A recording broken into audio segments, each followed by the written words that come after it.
Hey guys, David Franklin here with the National Day of Prayer, state of Georgia. I want to give you a great prayer story to encourage you today from the state of Georgia. August the 9th, 1864, 10 miles north of Americus is Andersonville prison. Many of you know that was the place that as the Union forces came toward Richmond, they moved the main Confederate prison in the Civil War down to Americus, or just 10 miles north of Americus. They had planned to have 10,000 prisoners there. They had 26 acres. But by August the 9th of 1864, there were 400 prisoners a day being sent to Andersonville, and 100 of them a day were dying. Partly they were malnourished, but primarily because they didn't have fresh drinking water. Those 26 acres, they had a wall of pine trees all the way around it. 19 feet in, there was another wall. If a prisoner stepped out into what they called the deadline space, he was instantly shot. Some prisoners did it because the suffering was so horrendous.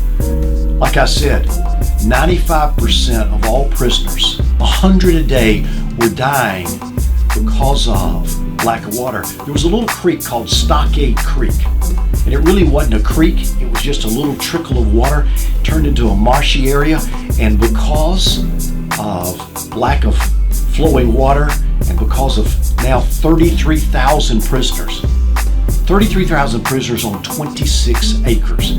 It's mind-boggling to think about the suffering that was there.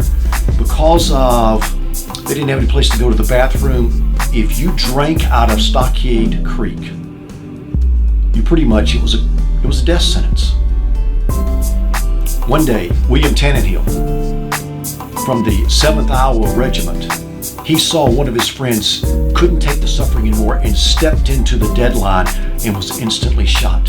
And he got his other guys, there was a group of them that got together and says, we've got to pray. Somehow, some way, God has to do something about this. And they began to cry out and to beg God for fresh water. It was a clear day. And they started praying, and within some 40 minutes, people began to hear thunder in the distance, and black clouds starting to form, and it enveloped the camp, and there was just an absolute deluge. And some of you who know those thunderstorms in South Georgia know it was a bad one. It was a good one for them. They began to run around, the prisoners did, and with caps and bowls, whatever they had, to try to catch the water, thinking that finally we've got something to drink. It kept raining, and it began to wash. It began to wash all of that dysentery and all that kind of stuff. It began to wash it out of the creek. But William Tannenhill, he said, men, they had called that prayer meeting, and they said, men, no, we got to ask God for more.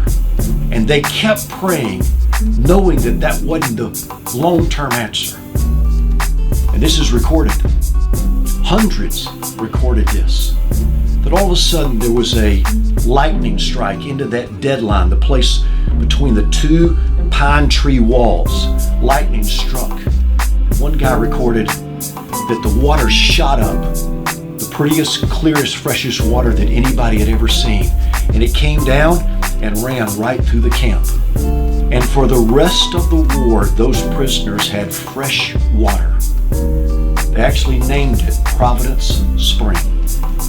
If you go to Andersonville today, guys, there's no pine trees. There's no fort there. There's no stockade. The suffering now, it's a green meadow, got a flat roll to the land.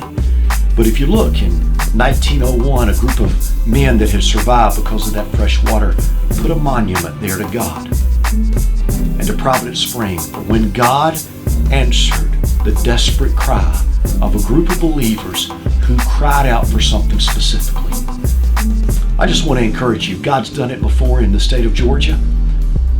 Let's unite our hearts and pray today as never before with a desperation that what we need is a fresh touch of God.